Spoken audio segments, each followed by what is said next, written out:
자, 여러분들 저희 이번 시간 이제 유형자산에 대한 이 취득 이후의 후속 지출과 그 다음에 이제 감가상각이라는 개념에 대해서 이야기를 할 겁니다. 그래서 자산에 대해서 취득, 평가, 처분 이 3단계로 나눈다고 했을 때 지금 이제 취득의 이후이고요. 그 다음에 평가 내용을 진행한다고 보시면 됩니다.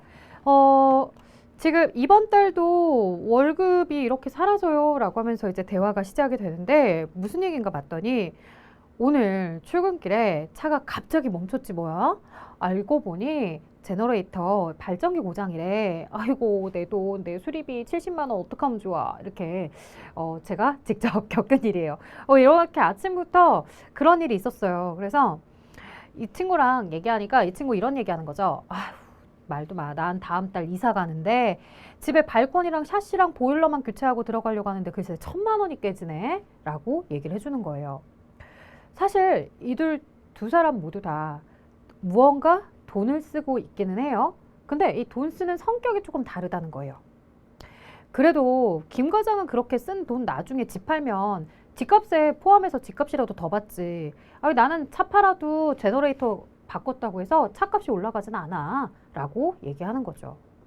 그러게 차는 중고로 팔아도 그만큼 중고차 값이 더 상승하진 않겠구나. 라고 이야기합니다.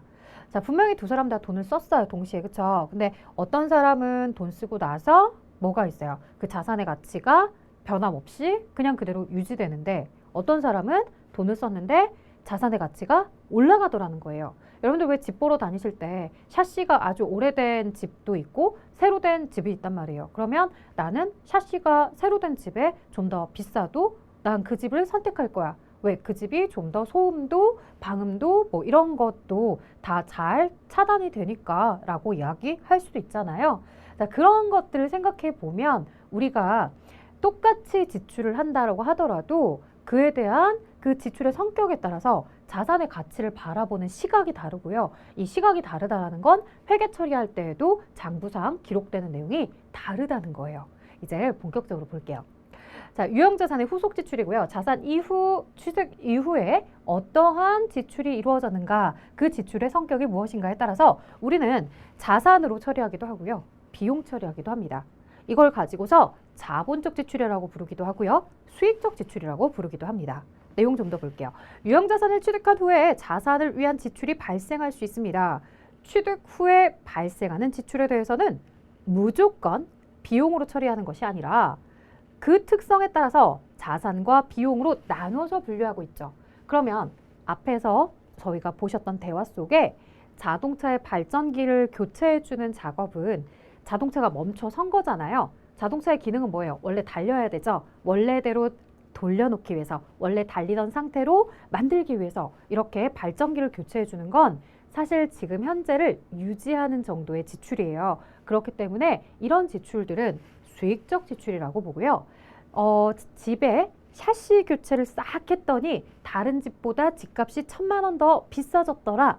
그렇다면 이 샤시 교체하는 비용은 그 자산의 자본적 지출이다 라고 이렇게 설명을 해줄 수 있습니다.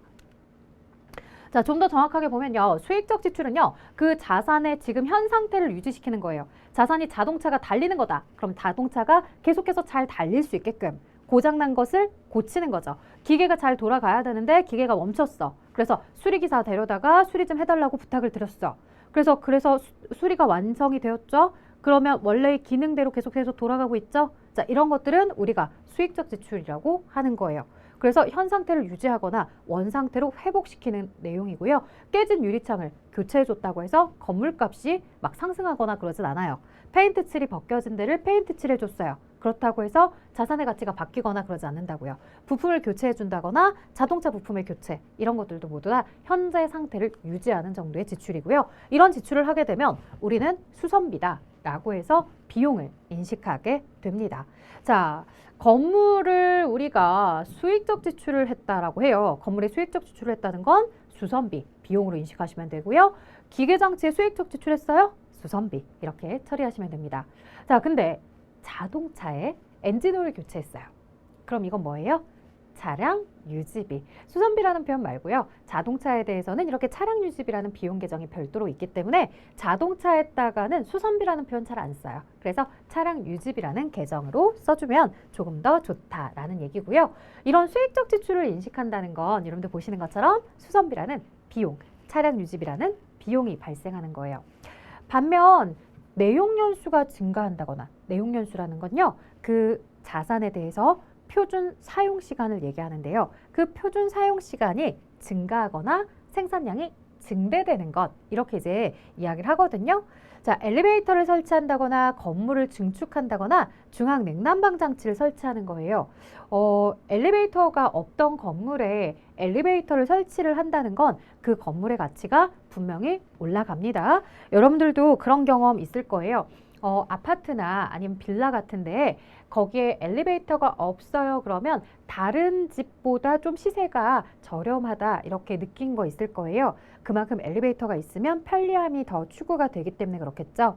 그럼 내가 원래 가지고 있던 건물에 엘리베이터가 없었어. 근데 한 2억 원을 들여서 엘리베이터를 설치를 한 거야. 그러면 그만큼 자산의 가치가 높아진다라는 거예요. 그래서 엘리베이터를 설치하는 것, 그 다음에 건물이 3층짜리 건물이었는데 위로 2개 층을 더 올렸대요. 그래서 전체 5층짜리 건물이 되었다라는 거예요. 이런 증축도 건물의 가치가 증가하겠죠. 자, 그 다음에 냉난방 시설이 별도로 없었는데 중앙에 시스템 에어컨이랑 시스템 난방기를 넣었다라는 거예요. 이런 것들은 모두 다 자본적 지출로서 우리가 해석을 하시고요. 자본적 지출이 된다라는 건 그만큼 해당하는 자산의 가치가 증가한다는 얘기예요.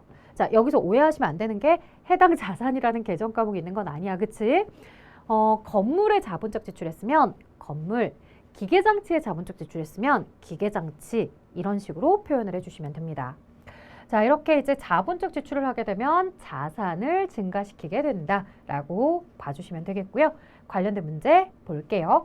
자, 다음 유형자산 취득 후에 추가적인 지출 거래 중 이를 자산화할 수 없는 거래 유형은 이렇게 물어봤어요. 자, 자산화한다라는 건 수익적 지출과 자본적 지출 중에 어디에 속하는 걸 물어보는 거다. 바로 자본적 지출을 물어보는 거다.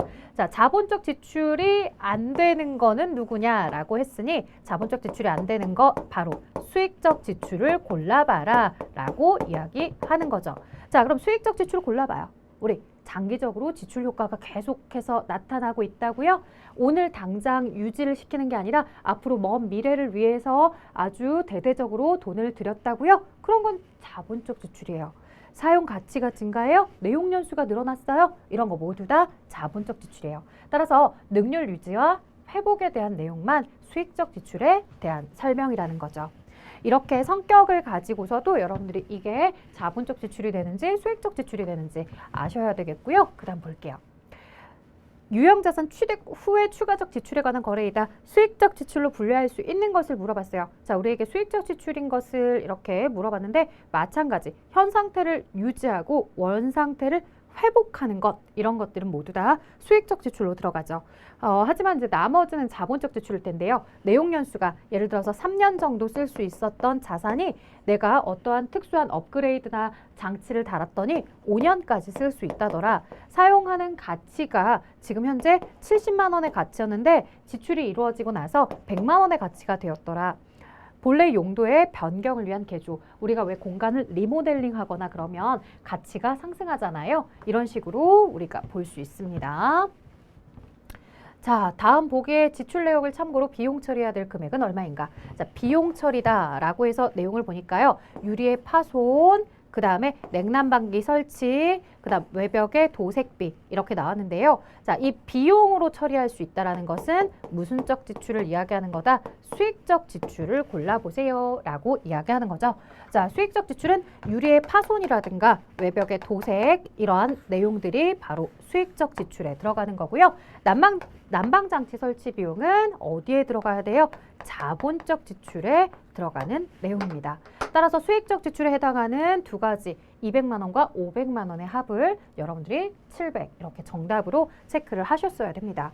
자, 앞에 17년도에는 이제 주로 이 성격이 자본적 지출의 성격인지 수익적 지출의 성격인지를 물어봤다고 한다면 18년도는 조금 더 앞서 나가서 사례를 가지고서 그 사례를 해석할 줄 아는지를 물어보고 있죠. 시험 문제들은 이렇게 이제 진화하고 있습니다. 그래서 여러분들이 단순하게 현상 유지, 원상 회복 이런 것들이 수익적 지출이다. 내용 연수의 증가, 사용 가치의 증가가 자본적 지출이다. 이렇게 달달달 외우시기보다는요. 그 각각의 사례들을 보시면서 아, 이런 거는 수익적 지출의 성격이지 수익적 지출은 비용으로 처리하지 하면서 답을 찾을 수 있어야 되겠죠.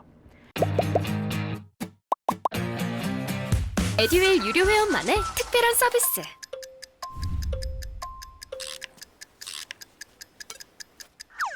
하치하차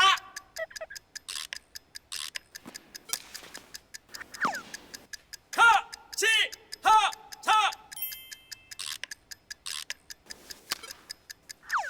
정답! 같이 하자 친구야 에듀윌 유료 회원!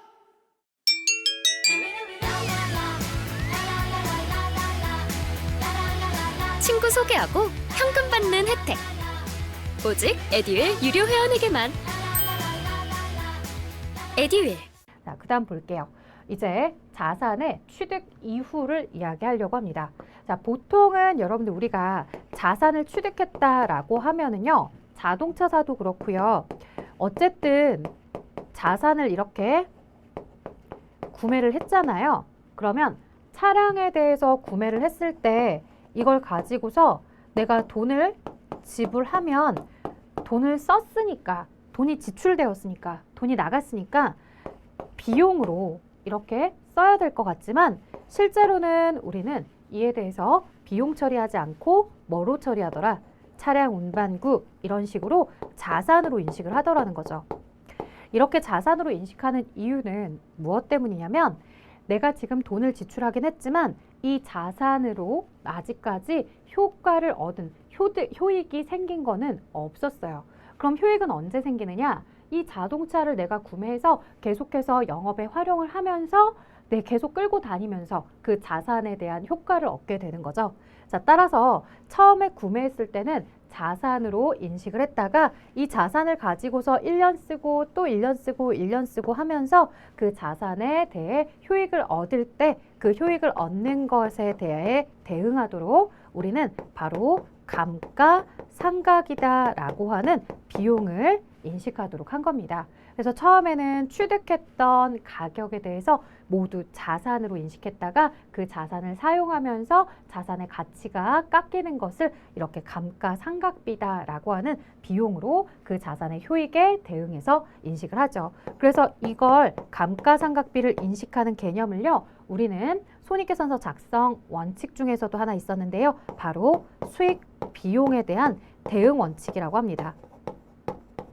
그 자산에 대해서 구입한 시점에 돈이 지출된 시점에 전체를 비용 처리하는 것이 아니라 그 자산을 통해서 얻은 효익이 있을 때 그 효익에 대응해서 감가상각비라는 비용을 인식하는 방식이다라고 해서 수익비용 대응 원칙이고요.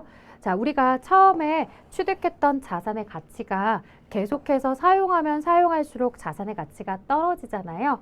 꼭 뭐랑 똑같아요. 우리가 사람이 태어나서 나이가 먹으며 시간이 지날수록 노화되는 것처럼 자산의 가치도 계속해서 사용하면서 노화가 되고 있다는 거죠. 그 부분들을 우리가 같이 대응해줘서 감가상각비라는 비용으로 이렇게 인식을 하는 겁니다. 그러면 이렇게 자산이 가치가 어떻게 된다는 거예요? 계속해서 깎여져 내려갈 거란 얘기예요. 자, 유형자산에 대한 감가상각. 그러면 이렇게 감가상각비라는 비용을 수익비용 대응 원칙에 따라서 인식을 할 텐데 이 수익비용 대응 원칙에 따라서 감가상각을 언제 해야 되느냐? 대부분은 그 회사의 결산일 12월 31일 날 감가상각을 실시하게 되겠고요. 취득한 원가를 기간에 쪼개주는데요. 자, 이제 궁금한 점이 생겼어요. 쪼개줄 때 금액을 얼마씩 쪼개주면 좋을까요? 누군가는 매년 사람이 나이 먹는 것처럼 다 한 살씩 나이 먹는 것처럼 자산의 가치도 똑같이 나누어 주면 되지 않겠느냐. 그래서 같은 금액을 매년 깎아주면 되지 않겠느냐라고도 할 수 있고요. 또 누군가는 에이 그러지 말고 자산에 대해서 초기에 좀 더 많이 사용할 수 있으니까 혹 중고차 시장에 가봤더니 초기에 가장 비쌌다가 시간이 지나면 지날수록 그 가치가 떨어지는데 그 가치가 떨어지는 폭이 처음에는 엄청 갑자기 막 사용하자마자 반값으로 뚝 떨어지고 그 다음부터는 조금 적은 금액이 떨어지는 현상을 보고서 우리도 감가상각이라는 걸 그렇게 해보자 라고 할 수도 있는 거죠. 자, 그래서 감가상각 그 금액을 어떻게 결정하면 좋을지에 대해서 이렇게 얘기가 되는데요. 자, 조심하실 점은 여러분들 모든 유형자산이 다 감가상각 대상 자산이 되는 것은 아니에요. 토지는 감가상각하지 않습니다. 여러분들이 어디 주말 농장으로 내가 땅을 사놨다라고 했을 때 올해 토마토 농사를 지었어요. 자, 다음 연도에 농사 못 지어요? 혹은 농사 짓기엔 조금 가치가 떨어졌어요? 그렇지 않죠. 토지는 그 다음 연도에 가도 그 다음 연도에도 여전히 같은 상태를 유지하고 있어요. 같은 상태를 유지하고 있기 때문에 감가상각할 필요가 없더라는 거예요. 건물이나 자동차나 기계장치는 사용을 하면 같은 상태가 아니죠. 계속해서 가치가 떨어지잖아요. 근데 땅은 써도 그 가치 그대로예요. 그래서 토지는 감가상각하지 않아요. 또 하나, 건설 중인 자산도 감가상각 안 해요.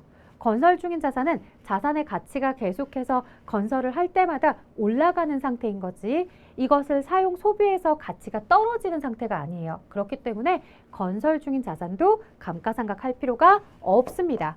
이 두 가지를 제외하고 나머지 건물, 구축물, 기계장치, 차량 운반구, 비품 모두 감가상각 대상이고요. 감가상각하는 방법에는 정액법, 정률법, 연수학계법, 생산량 비례법, 그 다음 제가 여기 쓰지 않은 이중체감법 이런 것들 많이 있습니다. 그 중에 여러분들은 반드시 이 두 가지 방법에 대해서 공식까지도 같이 잘 기억해 주셔야 돼요. 자, 감가상각은 체계적이고 합리적이어야 하며 정당한 사유가 없는 한 계속해서 매년 감가상각을 해주셔야 되고요. 체계적이고 합리적이라 하면 이렇게 정액법이나 정률법에 의해서 공식을 가지고서 감가상각을 한다고 보시면 됩니다. 자, 그러면 감가상각과 관련해서 조금 더 내용을 보겠습니다. 자, 감가상각 자산에 대해서 언제 감가상각을 하는 게 좋을까요? 라고 물어보면요. 이 감가상각은 내가 사용이 가능한 때부터 하시는 거예요.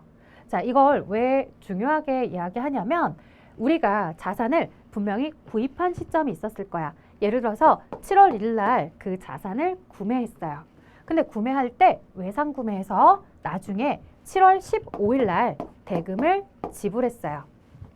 자, 7월 달은 이미 나와 있으니까 조금 더 볼까? 그러면 8월 1일 날 대금을 지불했어요. 그리고 그 사람이 나한테 뭐라고 했냐면 그 유형자산에 대해서 지금 쓰시면 안 돼요. 저희 계약서상에 계약 좀 해주세요. 지금 구매하시고 대금 지불 8월에 하시지만요. 실제로 이 자산을 쓸 수 있는 시점은요. 언제부터냐면 10월 1일부터 사용이 가능합니다. 그 전까지는 다른 분이 사용하기로 되어 있기 때문에 그 이후부터 사용이 가능하세요 라고 얘기를 해준 거예요. 자, 그러면 내가 구입한 시점은 7월이고 대금을 지불한 시점은 8월이고 실제로 사용하는 시점은 10월이란 말이야. 자, 나는 12월 31일 날 기준, 결산일을 기준으로 감가상각을 해야 되는데요. 이 감가상각에 대해서 몇 개월만큼을 감가상각해야 되냐 이거예요. 1월 1일부터 12월 31일까지로 보셔야 되는 건지 아니면 구입한 시점부터 12월 달까지 보아야 되는 건지 아니면 구입을 했어도 돈을 내진 않았으니까 돈을 낸 시점부터 감가상각을 한다고 보아야 될지 아니면 내가 실제로 그 자산을 사용하기 시작한 시점부터 감가상각해야 될지 그걸 고민해 보자는 건데요. 지금 이미 정답은 나와 있어요. 내가 구입한 시점도 아니고요. 올해 1월 1일부터 무조건 시작하는 것도 아니고요. 내가 대금을 지불한 시점부터도 아니에요. 내가 그 자산을 실제로 사용할 수 있었던 사용 가능한 시점부터 감가상각이 들어가도록 됩니다. 자, 이렇게 이제 감가상각 자산에 대해서 사용하는 시점부터 시작을 해서 감가상각을 진행을 할 텐데 만약 그렇게 감가상각을 계속해서 이어오던 자산이 갑자기 어떤 이유 때문에 사용을 하지 않게 된 거예요. 예를 들어서 잠시 뭐 코로나로 인해서 회사가 어려워져서 생산 중단이 이루어졌다던가 아니면 새로운 기술력이나 혹은 새로운 이슈 때문에 잠시 사용을 안 하고 생산을 중단하게 되는 경우들이 기업에게는 종종 생기겠죠. 그러면 그런 일들이 생겼을 때 내가 감가상각을 계속해서 이어서 나갈 것인지 아니면 감가상각을 멈춰야 되는지 고민이 되는 거예요. 자, 특별한 사유가 없는 한 매기 지속되어야 된다고 했지만요. 그럼 특별한 사유가 생겼을 때는 어떻게 해야 되느냐? 그 얘기거든요. 자, 특별한 사유 생겼을 때 우리가 두 가지로 나눠서 봅니다. 하나는 뭐냐면요. 내가 사용 중단하고 곧 팔아버릴 거야. 처분할 거야. 이거 폐기 처분할 거야. 라고 하는 경우, 자, 이런 경우는 감가상각 안 해요. 그냥 투자자산 쪽으로 이러한 자산들이 영업활동에 활용되지 않고 우리 회사에 남아있는 자산이 있다라고 하는 거죠. 안 쓰는 기계장치 있다, 안 쓰는 차량 있다, 이런 식으로 그냥 투자자산 쪽에다가 가져다 놓는 거예요.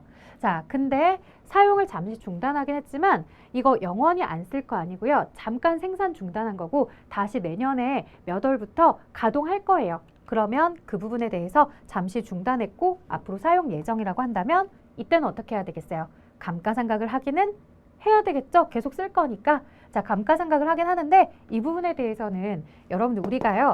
차변에 감가상각비 이렇게 이제 비용 처리하게 되면 본사 쪽에서 사용하는 자산에 대한 감가상각비는 판매비와 관리비로 인식을 하고요. 그 다음에 공장 쪽에서 사용하는 자산은 이 감가상각비를 제조원가 쪽으로 해서 반영해 주거든요. 근데 이렇게 사용을 중단하고 나서 나중에 사용할 예정의 그런 자산에 대해서 감가상각을 할 때에는요. 실제로 생산이나 판매 활동에 투입이 되지는 않은 상태이기 때문에 감가상각을 하긴 하지만 별도로 영업의 비용 쪽에 해당하도록 처리한다고 합니다. 이런 내용들이 여러분들에게 뭐 엄청 중요한 내용은 아니겠지만요. 그래도 흐름에 대해서 전체적으로 기억을 하시면 좋을 것 같아서 써보았고요. 자, 이제 본격적으로 우리 감가상각에 대한 공식을 좀 보고 갈게요. 자, 정액법이다, 정률법이다. 이 두 가지 방식은 반드시 공식까지 기억을 해주셔야 됩니다. 자, 정액법은요. 우리가 나이 먹는 거랑 똑같아요. 매년 같은 금액이 깎여져 나가는 방식이에요. 그래서 그래프로 굳이 표현을 해보자고 한다면 이쪽이 내용연수고요. 즉 시간의 흐름이라고 보시면 돼요. 1년 사용할 때마다. 그 다음 위에가 감가상각이라는 걸 통해서 비용으로 처리하게 되는 금액이다 라고 하면 자, 매년 같은 금액을 인식하는 방식이 정액법이라는 거예요. 그래서 여러분들 만약에 취득 원가가 10, 잔존 가치가 1, 내용 연수가 3년짜리 자산이 있다 라고 하면은 매년 얼마씩 깎이는 거다? 3씩 감가상각. 그 다음 연도도 3, 그 다음 연도도 3. 이렇게 매년 동일한 금액이 감가상각 되는 개념입니다. 자, 정액법으로 시험이 나올 때 주의사항. 여러분들에게 시험 문제를 출제하시는 분은요. 자, 이 내용연수다라고 해서 그 해 1년 단위로 나누게 되어 있어요. 1년 단위로 나누게 된다는 건 월로 따지면 12개월을 꼬박 다 사용했을 때 그 금액을 감가상각하는 거예요. 이 얘기는요. 내가 취득한 시점을 잘 보셔야 되는데요. 모든 자산을 회사가 1월 1일 날 취득하고 12월 30일 날 감가상각하는 건 아니겠죠. 자, 취득한 이후 연도는 당연히 1월 1일 시작할 때도 있었고 12월 30일 날 끝날 때도 있었다라고 하겠지만 중간에 취득한 아이들도 있을 거예요. 예를 들어서 7월 1일 날 취득한 자산이 있어요. 그러면 7월 1일 날 취득한 자산은 그 1년 12달을 모두 다 사용한 것은 아닐 거예요. 그래서 시험 문제가 우리에게 이렇게 자료를 줍니다. 월할 계산하세요 라고 해요. 월할 계산이라는 건 월별로 쪼개서 감가상각을 하시라는 얘기예요. 그럼 월별로 쪼개게 되면 7월부터 시작하면 7, 8, 9, 10, 11, 12 전체 6개월 정도 사용을 하는 거죠. 그러면 이렇게 계산을 하게 되면 12개월만큼의 1년치를 모두 다 감가상각하는 거고요. 여기에 12분의 내가 취득한 이후에 실제로 사용한 개월 수를 넣어주시면 되는 겁니다. 그래서 감가상각을 앞에서 뭐 10의 취득가격의 잔존가치 1의 내용연수가 3입니다 라고 했는데 만약에 그 자산을 언제 취득했다면 7월에 취득했다면 실제로 감가상각비는 3이 아니라 1.5 이런 식으로 감가상각 액수가 달라질 수도 있죠. 그럼 1.5로 시작하게 되면 취득한 1차 년도에는 1.5, 2차 년도에는 매년 같은 금액이니까 3, 3차 년도에도 3, 그 다음 마지막 4차 년도에 끝나는 개월수가 7월부터 취득을 해서 그 다음 연도 6월 30일이면 끝나죠? 그래서 만 3년을 이렇게 채우는 거예요. 그러면 취득한 가격은 10인데 이 가격을 다 더해도 얼마까지밖에 안 나와요? 9까지밖에 안 나오죠. 왜요? 우리는 취득한 가격에서 이렇게 감가상각을 차감하면 나머지가 잔존가치로 이렇게 남는 구조로 감가상각을 진행하시는 거죠.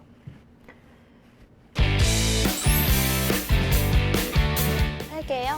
완전 초보였죠. 그것도 생초보. 퇴근하고 에듀윌 강의 들으면서 한 2달 정도 공부했던 것 같아요. 그래서 제가 세운 목표는 강의를 한번 다 듣고 기본기를 만든 후에 기출문제를 풀자 이거였거든요. 강의만 들어도 그 안에 기출문제로 그날 배운 내용 적용해서 풀어보는 거라 공부하는 데 도움이 많이 됐어요. 에듀윌은 합격이다! 자, 정액법은 매년 같은 금액이다. 그래서 사실 감가상각에 대한 공식이나 이런 것들도 굉장히 간단하고 어려운 게 없더라. 다만 그렇기 때문에 시험을 출제하시는 분은 취득하는 시점이 꼭 1월 1일이 아닌 그 회계기간 중에 취득하는 걸 우리에게 물어볼 거다. 그럼 그 질문에 대해서 잘 주의하시면서 답해 주셔야 되겠죠. 자, 그 다음 계속해서 보시면 정률법이요. 정률법은요, 좀 더 특이해요. 비율대로 감가상각을 해줘요. 그래서 첫 번째 연도에는 이렇게 취득 원가에다가 감가상각 누계액을 차감한 가치에 상각률이라는 걸 적용하라고 하는데요. 이 취득 원가는 그대로 있지만 이 감가상각 누계액이 뭐냐? 감가상각 누계액은요, 우리가 매년 가치에 대해서 깎는 걸 감가상각비라고 부르잖아요. 그럼 그 대변에는 뭘 쓰느냐 이건데요. 내가 가지고 있던 자산에 대해서 감가상각을 했다고 했을 때 그 감가상각하는 자산의 가치가 깎였다고 해서 곧바로 여기에 직접적으로 건물을 쓴다거나 기계장치를 쓴다거나 차량 운반구를 쓰는 거거나 그러지 않습니다. 유형자산에 대해서 감가상각을 할 때는요. 자산에 대해서 직접적으로 가치를 깎지 않고요. 다만 자산에 차감하는 성격의 평가 계정인 감가상각 누계액이라는 것을 기록하게 됩니다. 자, 이런 감가상각 누계액을 기록하게 된다는 건요. 해당하는 자산에 대해서 예를 들어 자산의 취득원가 10, 감가상각을 했는데 3만큼 가치가 깎였다. 그럼 현재 가치가 7. 이런 식으로 감가상각 누계액이라는 것은 자산에 차감하는 성격으로 재무상태표에 이렇게 마이너스 형태로 들어가게끔 해줍니다. 그래서 자산의 차감 성격이기 때문에 자산의 증가는 차변이죠. 대변했으면 자산의 마이너스 형태로 이렇게 들어가 주게 됩니다. 자, 이런 식으로 우리가 감가상각을 한다고 할 때요. 정률법은 취득원가의 감가상각 누계액을 뺀 나머지 남은 미상각 잔액을 가지고서 여기에 상각률을 곱하시는 방식인데요. 자, 주의할 점은 첫 번째 연도는 당연히 감가상각 누계액은 전혀 없는 상태입니다. 왜냐? 감가상각 누계액이라는 건 말 그대로 감가상각을 해야지 생기는 건데요. 아직 감가상각을 한 적은 없어요. 따라서 취득원가에다가 첫 번째 연도는 상각률만 곱하시면 감가상각이 나오죠. 자, 만약에 10에 대해서 우리가 감가상각에 대한 감가상각 상각률이 0.3이더라. 그러면 감가상각비 3, 누계액 3이 나왔겠죠. 그래서 첫 번째 연도는 이렇게 감가상각에 대해 3만큼 누계액이 생기고 7 기록이 된 거야. 그럼 그 다음 연도는 어떻게 되느냐? 첫 번째 연도는 누계액이 없었지만 다음 연도는 감가상각을 해서 누계액이 쌓인 만큼 했다가 상각률을 똑같이 30% 0.3으로 하기로 했기 때문에 30%를 하는 거죠. 그래서 상각률 0.3 하면 37에 21, 2.1만큼 감가상각이 됩니다. 자, 이런 방식으로요. 정률법은 첫 번째 연도는 취득원가의 상각률만 하지만 그 다음 연도는 감가상각 누계액이 이렇게 기록이 되기 때문에 이 앞에 있는 미상각 잔액이 10이었다가 7로 줄어들잖아요. 근데 상각률은 똑같이 30%란 말이야. 그러면 앞에 있는 대상이 되는 금액이 점점 줄어드니까 같은 상각률을 한다 하더라도 첫 번째 연도는 감가상각이 3, 두 번째는 2.1 이런 식으로 자산의 감가상각하는 속도가 그 금액의 크기가 점점점 줄어듭니다. 그래서 정률법은 초기에 많은 비용을 인식했다가 점점 작아지는 방식이에요. 이게 바로 정률법입니다. 자, 여기까지 해도 되는데 하나만 더 하면요. 만약에 여러분들이 세 번째 연도도 궁금해요 라고 하시면요. 세 번째 연도는 감가상각이 어떻게 이루어지냐면 10에 누계액이 2.1이 아니에요. 말 그대로 누적돼서 쌓여있는 금액이니까 첫 번째 연도에 3, 두 번째 연도에 2.1 이렇게 하니까 5.1만큼 누계액이 쌓이는 거니까요. 4.9만큼 남는 거고요. 세 번째 연도는 이렇게 4.9에 30%의 정률을 적용하시는 거죠. 그럼 첫 번째 연도는 10의 정률을 적용했던 거고 두 번째 연도는 7의 정률을 적용했던 거고 상각률. 그 다음에 세 번째 연도는 4.9의 상각률을 적용하는 거죠. 똑같이 상각률은 30%이지만 그 자산의 가치가 깎이는 부분에 대해서는 처음엔 많은 금액이 깎였다가 점점 작은 금액이 깎이는 구조입니다. 그래서 정액법으로 할 때랑 정률법으로 할 때랑 이 시작할 때의 감가상각 액수의 크기 차이를 보시면 정률법은 초창기에 비용을 많이 인식하고요. 정액법은 초창기에 적은 금액으로 감가상각을 인식한다라고 하죠. 누구랑 비교해서? 정률법과 비교해서요. 자, 연수합계법에 대해서도 나오고 있는데요. 사실 연수합계법은 뭐 노란색으로 공식을 표기해 두긴 했지만 여러분들 시험에서 아주 자세하게 다루거나 중요하게 다루기보다는 그냥 감가상각하는 방법에 연수합계법이 있습니다. 이 정도만 기억하시면 되는데요. 자, 그래도 좀 이야기해보자면 취득원가야 마이너스 잔존가치 정액법이랑 앞부분은 똑같아요. 그럼 이제 뭐를 보셔야 되냐면 뒷부분을 보셔야 되거든요. 자, 뒷부분에 내용연수 역순을 내용연수 합으로 나눠주래요. 이 얘기가 뭔지 이제 여러분들 해석하시기에 어려워하실 수도 있는데요. 만약에 내용연수가 2년짜리 자산이라고 해볼게요. 2년짜리 자산이면 자 1년에 한 번씩 감가상각을 할 테니까 결산할 때마다 내용연수의 합이라고 하면 1년, 2년, 2년짜리 자산이니까 1, 2 이렇게 기록을 하고요. 역순으로 나이를 먹는다는 건 첫 번째 연도는 3분의 2만큼 감가상각을 하고요. 두 번째 연도는 3분의 1을 감가상각한다고 보시면 돼요. 자, 우리가 삼각형에 대해서 이렇게 가지고 있다라고 했을 때 이와 관련해서 감가상각을 진행을 한다라고 하면 3등분으로 해야 되는데 네. 자, 우리 3등분으로 나누어서 진행을 해보자라고 하면 3등분 갑자기 기억이 안 나. 자, 네. 어떻게 하면 3등분이 될까? 이렇게 아까랑 똑같잖아. 그죠? 네, 아까랑 똑같은데 자 어쨌든 그러면 이 세 개에 대해서 모두 다 같은 크기라고 한번 가정을 해볼게요. 저희가 가정을 그냥 하고서 첫 번째 연도는 3분의 2만큼 감가상각을 하는 거야. 그래서 첫 번째 연도는 3분의 2, 두 번째는 3분의 1만 감가상각을 하는 거예요. 어쨌든 연수합계법도 언제가 감가상각 금액이 제일 크다는 거예요. 첫 번째 연도가 제일 크다는 거죠. 자, 그럼 내용연수를 좀 더 키워볼게요. 내용연수를 3년으로 이렇게 키워볼게요. 그러면 3번 감가상각을 하시는 거거든요. 매년 결산마다. 자, 1 더하기 2 더하기 3 하시면 6이에요. 6분의 3, 6분의 2, 6분의 1 이렇게 감가상각을 하죠. 4년짜리다? 그러면 1 더하기 2 더하기 3 더하기 4, 10이네요. 내용연수 마지막 4, 10분의 3, 10분의 2, 10분의 1 이런 식으로 감가상각이 됩니다.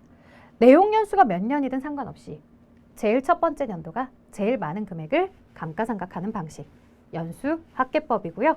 연수합계법도 역시나 정률법처럼 초기의 비용을 많이 인식하는 방식입니다. 자, 생산량 비례법은요. 취득원가 마이너스 잔존가치 같은 공식이고요. 자, 대신 당기 생산량을 총 예정 생산량으로 나누래요.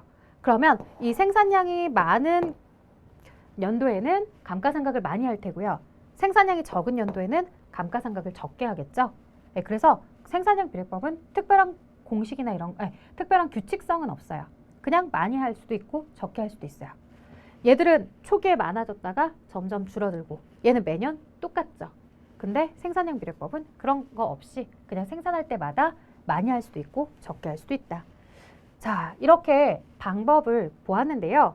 우리가 감가상각이다라고 했을 때 사실 이 안에도 나오고 있지만 감가상각의 3요소다라고 해서 이제 3가지를 언급을 하죠. 제일 첫 번째 취득원가가 있어야 되죠. 그래서 얼마의 취득가격인지 그걸 기준으로 감가상각이 들어가고요. 내용연수가 있어야 돼요. 이 자산이 5년짜리인지 10년짜리인지 알아야지 내용연수를 알아야지만 감가상각을 하겠죠. 자, 그리고 잔존가치도 있어야 돼요. 잔존가치라는 건 그 자산의 가치가 다 끝나도 남아있는 가치를 얘기해요. 예를 들어서 여러분들 왜 휴대폰이나 이런 데 보시면 그 휴대폰이 완전히 고장이 났다 하더라도 그 안에 금부치가 들어있대요. 그래서 그 금이라도 빼서 판매하면 어느 정도의 가치가 있다. 이렇게 이제 얘기하는 거거든요. 그런 식으로 내가 가지고 있는 자산에 대해서 가치가 이렇게 떨어지게 될 수도 있더라는 거죠. 자, 이런 잔존가치와 관련된 내용들도 기억을 해주시면 좋을 것 같아요. 그래서 취득원가, 내용연수, 잔존가치 이 3가지를 감가상각 3요소로 보고 있고요. 사실 저희가 상각률을 구하는 공식을 굳이 암기할 필요는 없지만 상각률을 구하는 공식은 이런 내용연수나 잔존가치를 고려해서 상각률이 나오게 됩니다. 자, 그 다음 볼게요. 이제 제가 네모 3개를 가지고 왔거든요. 아주 커다란 네모 3개를 가지고 왔어요. 생산량 비례법은 없는 거예요. 생산량 비례법은 없고요. 자, 제가 퀴즈를 낼 테니까 이건 어떤 방법의 감가상각 방법이다 라고 여러분들이 정답을 맞춰주시면 좋을 것 같아요. 자, 제일 첫 번째 네모부터 봐주세요. 하나, 둘, 셋, 넷. 자, 감가상각이 되는데요. 액수가 어때요? 매년 같은 금액으로 감가상각이 되어서 사라지죠? 자, 이건 무슨 방법일까요? 맞아요. 이 자리에 있었던 건 정액법이에요. 자, 두 번째 연도도 봐볼게요. 두 번째 연도. 반이 훌쩍 사라졌어요. 그리고 남아있는 절반에 반이 또 사라졌고요. 남아있는 반에 또 반이 사라졌고요. 남아있는 것에 반에 반이 모두 다 사라지게 되죠. 이렇게 사라지는 거, 이건 뭘까요? 처음 100%의 가치에서 절반이 사라졌죠? 50%가 사라졌죠? 남아있는 절반에 대해서도 또 반이 사라졌죠? 50%씩. 이렇게 사라지는 거. 매번 같은 비율의 금액에 대해서 사라지는 거. 정율법입니다. 그럼 마지막 것도 볼게요. 지금 네모가 있는데요. 사라졌어요. 근데 여러분들 네모 사라질 때 약간 보셨어요? 그 경계선?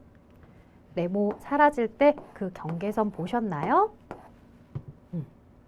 그 다음에 이렇게 사라졌어요. 여기 2개가 사라졌고요.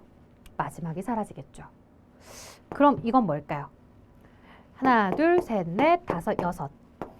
6분의 3이 첫 번째 연도에 사라졌고요. 6분의 2가 사라졌고요. 6분의 1이 사라지는 방식. 얘는 바로 연수합계법이겠죠. 이렇게 정액법, 정률법, 연수합계법을 여러분들이 눈으로 시각화해서 보셨어요. 그 다음 볼게요.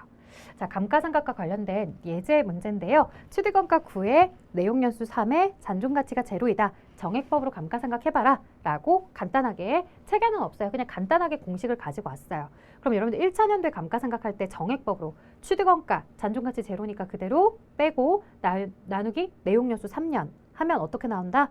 3만 원씩 감가상각을 합니다. 차변에 감가상각비 3, 대변에 감가상각 누계액 3 이렇게 가죠. 1월 달에 취득했다라고 제가 가정을 하고 가는 거예요. 1월 1일 날 취득을 했다. 12월 30일 날 결산하고 있더라. 차변에 감가상각비 3, 대변에 누계액 3.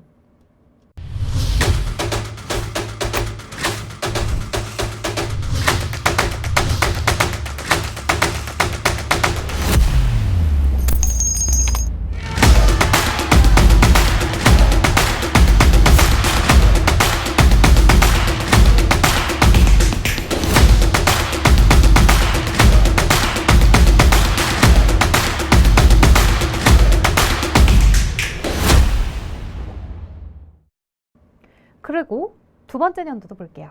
두 번째 년도. 두 번째 년도 감가상각 분명히 한 거거든요. 근데 아래쪽에 변한 거 있어요, 없어요? 없죠. 정액법이니까 매년 같은 금액이라고요. 자, 세 번째 연도도 볼게요. 내용 연수가 3년이니까 역시나 네, 똑같아요. 감가상각 금액, 그렇죠? 자, 이런 내용들을요. 여러분들이 좀 더 잘 보실 수 있게끔 재무상태표에 표기를 했어요. 자, 이렇게 처음에 취득한 자산의 가치가 9예요. 이건 취득한 시점이죠. 1월 1일 날. 그리고 그 해에 1차 년도에 감가상각을 했어요. 그래서 감가상각 누계액이라는 차감적 평가 계정, 자산에 대한 마이너스 성격의 계정을 이렇게 자산의 마이너스 형태로 기록을 하고요. 자산에서 누계액을 차감하고 남은 가치가 바로 6인데요. 이 6을 우리는 장부가액이다. 이렇게 불러요. 자, 첫 번째 연도에 장부가액은 이제 6으로 결산을 하고서 끝나게 됩니다.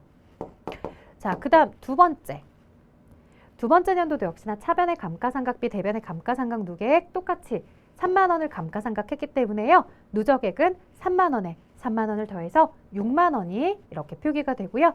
취득한 가치는 그대로인데 감가상각 누계액이 6만 원 차감되니까 장부가액이 3만 원으로 또 줄어듭니다. 자산을 계속해서 사용하고 있기 때문에 그 가치가 이렇게 감소하고 있는 거고요. 마지막 세 번째 연도에도 역시나 감가상각을 3만 원 했기 때문에 누계액이 9로 기록이 되고서 그 다음에 장부가격은 제로가 되죠. 자, 이렇게 감가상각에 대한 개념을 보셨고요. 만약에 여러분들이 여기에 취득원가가 10만 원짜리이고 잔존가치가 1원짜리더라 라고 이렇게 이야기를 해보면 만 원짜리더라 라고 해보면 이 10만 원에서 만 원을 빼고서 감가상각에 내용연수 3년을 적용하면 감가상각 B는 그대로 누계액이랑 동일한데요. 다만 자산의 가치가 10만 원이었다. 10만 원에서 감가상각 3만 원 빼면 7만 원이다. 10만 원에서 6만 원 빼면 4만 원이다. 10만 원에서 9만 원 빼면 만 원이다. 라고 해서 잔존가치가 있다라는 개념은요. 이렇게 자산의 내용연수를 다 끝내고 나도 나머지 남는 가치가 존재한다라는 얘기예요. 그래서 여기 잔존가치가 있는지 없는지에 따라서 장부에 어떤 차이가 있는지도 마지막으로 보셨습니다. 자, 그 다음에 계속 다음 내용으로 넘어가 볼게요. 자, 드디어 이제 문제 푸는데요. 감가상각 대상 자산이 아닌 것은 토지와 건설 중인 자산은 아니라고 했었어요. 정답 1번입니다. 2번 갈게요. 유형자산의 감가상각 결정 방법에 해당하는 것은 무엇입니까? 라고 했고요. 정액법, 정률법, 연수학계법, 생산량비례법 이런 걸 이야기하고요. 계속기록법이나 실질재고조사법은 재고자산의 수량 결정 방법이었고요. 이동평균법은 선입, 후입, 총평균법과 함께 단가를 결정하는 방법이었죠. 감가상각 방법에 해당하지 않는 것을 골라달라고 합니다. 정액, 정률, 생산량비례법은 있지만 직접법은 없어요. 직접법은 자산에 대해 감가상각을 하고서 표현하는 방법인데요. 차변에 감가상각비, 그 다음 대변에 예를 들어서 건물에 대한 감가상각비를 건물 이렇게 쓰는 방식도 있겠고요. 그 다음 앞에서 보셨던 것처럼 감가상각비에 대해서 대변에 자산에 차감하는 성격으로 감가상각 누계액을 쓰는 것도 보셨을 텐데요. 이렇게 자산의 가치를 직접적으로 없애주는 방식을 직접법 방식이라고 하고요. 그 다음 자산에 차감하는 형태의 감가상각 누계액을 기록하는 방식을 간접법 방식이라고 하는데요. 저희 회계 기준은 지금까지 보셨던 것처럼 지금 유형자산에 대해서는 직접법으로 쓰지 않고요. 간접법으로 쓰고 있으니까요. 직접법은 사용하지 않는다. 유형자산에다가는 간접법을 쓴다. 이렇게 기억을 해주시면 또 나름대로 방법에서 쓰는 방법이니까 기장 방법에 대해서도 여러분들이 익히고 넘어가실 수 있을 것 같습니다. 자, 그 다음 보도록 할까요? 감가상각 구성요소. 자, 우리 감가상각 3요소 이야기했었고요. 취득원가, 내용연수, 잔존가치 세 가지 얘기했습니다. 기장 방법은 해당하지 않습니다. 자, 보기의 자료를 기초로 2019년 결산할 계상할 감가상각비인데요. 사실 결산 시점을 보시는데 감가상각은요. 취득한 시점도 엄청 중요해요. 지금 하라는 감가상각 방법은 정률법입니다. 자, 정률법은요. 취득원가 마이너스 감가상각 누계액 곱하기 정률인데요. 상각률, 정률 같은 표현이에요. 자, 1천년도 즉 18년도 결산할 때 감가상각은 취득원가 2천만 원이고요. 감가상각 누계액은 아직 없는 상태. 여기에 정률 20%를 적용하면 2천만 원에 20%니까 400만 원의 감가상각이 기록이 된다. 자, 근데 우리에게 물어본 건 1차 년도가 아니라 2차 년도 19년도에 감가상각을 물었으며 취득원가 2천만 원에 감가상각 누계액 400 이렇게 누계액을 차감하며 여기에 정률을 똑같이 기록한다. 그러면 1600에 20%다 라고 하는 거고요. 1600에 20%를 기록하시면 320이 나옵니다. 자, 우리에게 질문을 다시 한번 보시면요. 두 번째 년도에 감가상각 B를 물었어요. 전체 누적액을 물어본 것이 아니라 두 번째 년도에 감가상각 B 320입니다.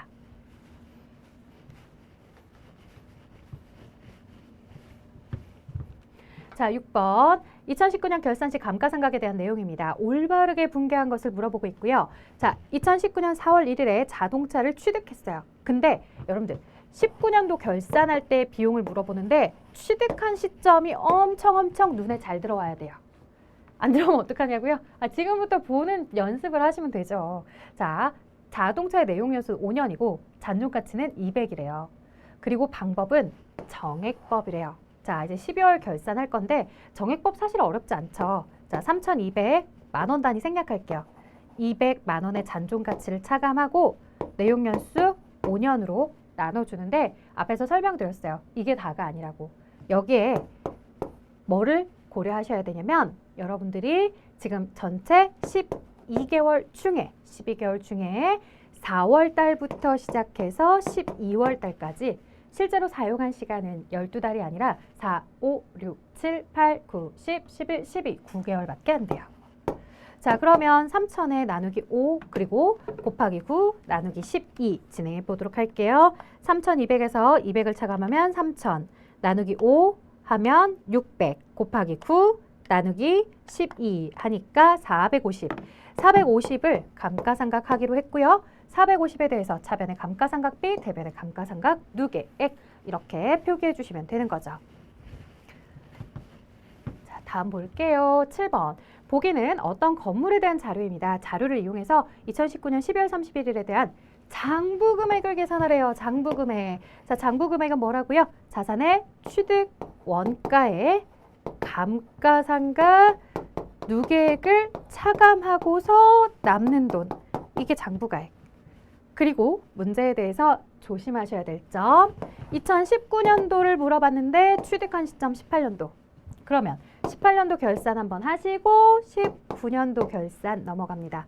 정액법이고요. 취득원가 2천만 원, 잔존가치 100만 원, 취득한 시점의 내용연수 5년, 1월에 취득했으니까 12분의 12, 즉 1년치를 다 감가상각할 수 있더라. 2천만 원 마이너스 100만 원의 잔존가치 나누기 내용연수 5 하니까 380. 자, 첫 번째 년도 380, 두 번째 년도도 계산 안 해도 돼요. 380. 왜요? 매년 같은 금액을 감가상각하니까요.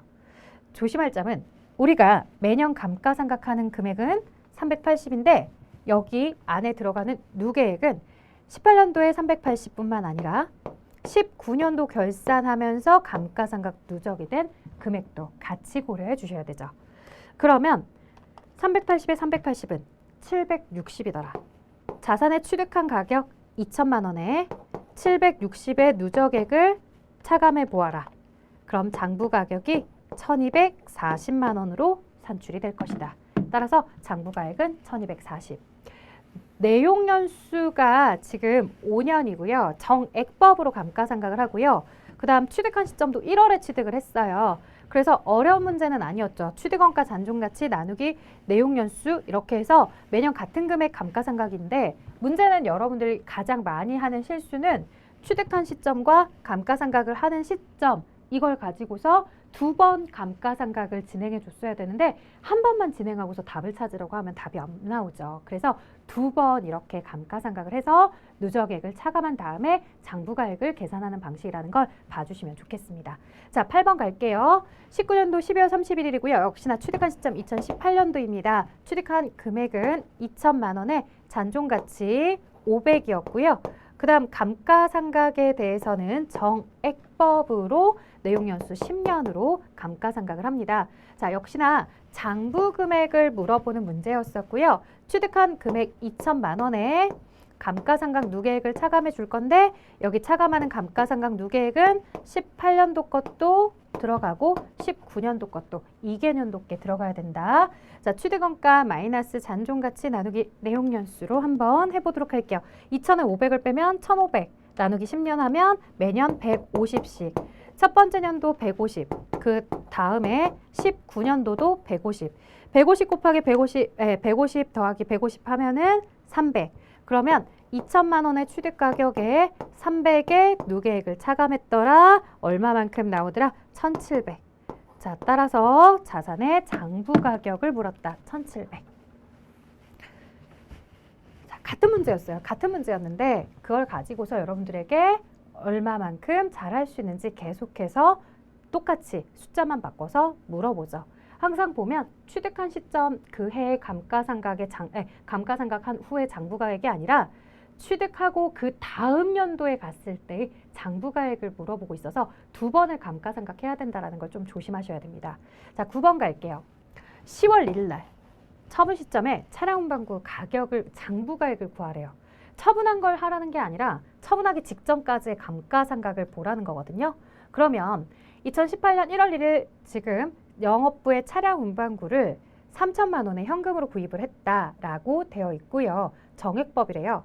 자, 그리고 현금 2천만 원을 받고 중고상사에 매각했다고 하는데 이제 매각한 게 중요한 게 아니라 지금 차량 운반구 장부가액이 얼마짜리였느냐라고 해서 물어본 거고요. 3천만 원이었어요. 자, 그러면 3천만 원짜리에 대해서 2018년 1월 달부터 감가상각을 하니까 잔존가치 없이 그대로 첫 번째 연도에 300만 원의 감가상각을 했을 거야.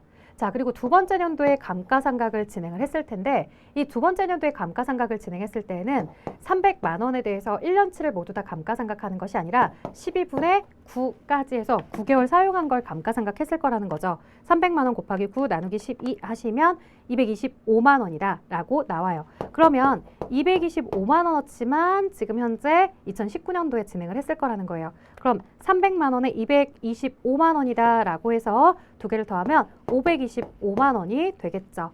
자, 취득한 가격은 3천만 원이었어요. 3천만 원짜리에다가 525만 원의 감가상각을 다 제거하시면 2,475만 원이다 라고 되어 있습니다. 자, 이렇게 감가상각하는 얘기를 진행을 해봤는데요. 사실 좀 문제가 있어요. 이 문제가 완벽하게 좋은 문제는 아니에요. 사실은 처분하는 시점을 10월 1일로 하지 마시고요. 9월 30일로 출제를 하셨어야 돼요. 왜냐하면 처분하는 날도 감가상각을 할 수 있기 때문에 사실 10월 1일 날 처분을 하게 되면 10월 달에 한 달을 다 사용하지 않았어도 10월 1일이 껴있기 때문에 우리가 감가상각을 할 때 사실은 12분의 10 이렇게 해야 되는 게 더 맞습니다. 근데 그러한 조건들에 의해서 감가상각을 하고 나서 자산에 대해 가치에 대해서 우리가 정답을 찾으려고 하면 정답이 안 나와. 그래서 자, 다시 한번 볼까요? 300 곱하기 10 나누기 12 하시면 여기에 지금 감가상각 되는 금액이 225가 아니라 250으로 나오게 돼요. 그러면 첫 번째 연도에 300만 원에 두 번째 연도에 250까지 해서 550의 감가상각 된 걸로 보이고요. 3천만 원에 550을 빼시면 2,450만 원이 지금 장부 가격으로 나와야 되는데 복이 없어요. 그래서 사실 원래대로라고 하면 10월 달이 껴져 있으면 10월까지 해서 12분의 10으로 해야 되는 게 맞지만 지금 뭐 사지선다형 문제에서 그건 나오지 않았으니 지금 9월 30일 날 매각한 것으로 9월 30일까지 사용을 하고 10월 1일에는 우리 회사에 없다고 봐야 되겠구나. 그래서 9월 30일까지 우리가 감가상각하고서 팔았다라고 보고 문제를 풀자라고 이렇게 여러분들이 자체적으로 해석하고서 푸실 수밖에 없습니다. 이미 기출문제로 나와 있는 부분에 대해서 특별하게 이의 신청을 진행하지 않았기 때문에 이대로 진행하고요. 아마도 앞으로도 출제가 된다라고 한다면 그런 부분들을 다 고려해서 출제를 하시거나 혹 똑같이 나온다고 한다면 그때는 또 다시 이의 신청이나 이런 걸 통해서 답을 우리가 확인할 수 있겠죠. 자, 지금 나오는 문제에 대해서 이제 여러분들이 가져가야 되는 핵심은 무엇이냐면요. 취득 가격에 대해서 우리가 이제 자산을 처분하기 전에 감가상각을 한다면 이 정액법으로 감가상각을 한다라고 했을 때 우리 언제까지 사용한 시점까지는 감가상각을 한 상태의 그 장부 가격과 나중에 매각한 가격을 가지고서 처분에 대한 이익인지 손실인지를 판단한다라는 거예요. 그래서 취득 가격에 감가상각 누계액 해서 장부가액이 얼마였는지 그 장부가액을 구하는 문제였다. 자, 저희 이번 시간에 자산에 대한 수익적 지출, 자본적 지출 성격에 따라서 여러분들 잘 구분할 줄 아셔야 된다고 했었고요. 그 다음 감가상각하는 방법 여러 가지 있었지만 그중에 정률법과 정액법은 공식을 반드시 기억하시라고 했고요. 정액법 공식에 대해서는 단순하게 내용연수라고만 했지만 사실은 이 정액법은 월할 상각하는 문제들이 정말 자주 출제가 되고 있었죠. 그래서 12분에 해당하는 사용 개월수로 이렇게 감가상각을 진행해야 된다는 거 주의해 주시고요. 사실 정률법에 대해서도 중간에 취득을 해서 월할 상각해야 되는 건 마찬가지였을 거예요. 근데 정률법은 워낙 공식 자체가 간단하지 않기 때문에 우리에게 항상 1월 1일 날 취득한 시점으로 문제가 출제되고 있었고요. 취득원가의 감가상각 누계액을 이렇게 차감한 다음에 상각률을 곱해서 계산해 줍니다 라고 얘기를 해주는데요. 이 취득원가의 감가상각 누계액을 차감하라고 했을 때 첫 번째 연도에는 누계액이 없죠. 그래서 취득원가의 상각률을 계산하니 첫 번째 연도의 감가상각 금액이 제일 많았고요. 그 다음 점점점 줄어들었죠.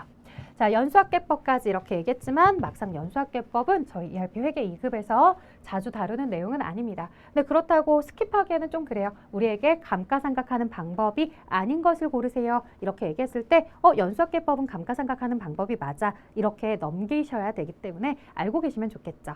자, 여기까지 진행을 해보도록 할게요. 수고하셨습니다.